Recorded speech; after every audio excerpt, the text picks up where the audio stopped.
الله رب العزت صحابه کرام رضوان الله تعالی علیهم اجمعین له دا دومره لویه درجه څنګه ورکړې وه؟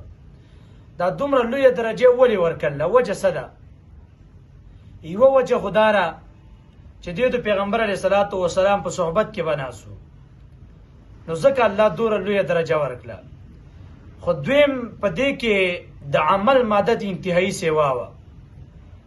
داسې ماده کې حدیث کې راځي چې دیو به څنګه اذان واورېده نو پټي کې به وو، هلته به یې کوداله او بیلچه ګزار کړه، جمع له به راله. کار به یې کاوه چې څنګه به اذان واورېده، کار به یې بس که مونځ له او جمع له به راله.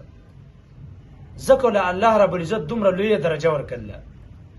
او حدیث کې راځي او نن سبا د مسلمان څه حال دی؟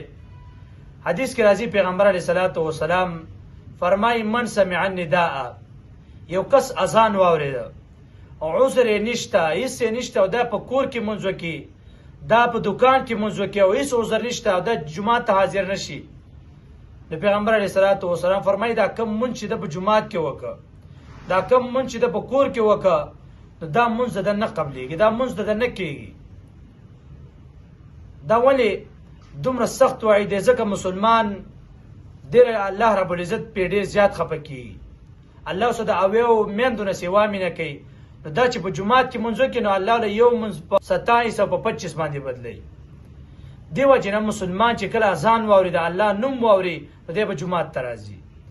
نن سبا حال څه دی چې اذان واوري نو بشتره په ځان باندې راکوي، که عوام دی که خواص دي، هېڅ د شدا د ټولو نه لویه د ګمراهۍ وجه ده.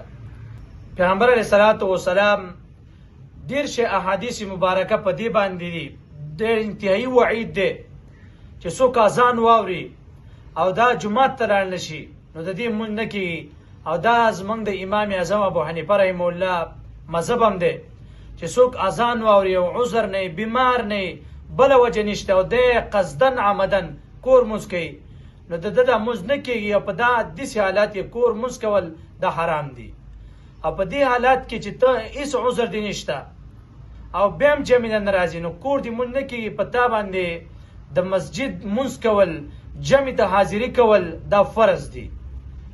اوس تاسې وګورئ سهار مونځ کې وګورئ، ماخوستن مونځ کې وګورئ، په دې کې چا چې کورونه نږدې دي جومات ته هغه هم نه راځي او ښه اذان واوري. دې وجې نه دا انتهایي عظیمه ګناه ده.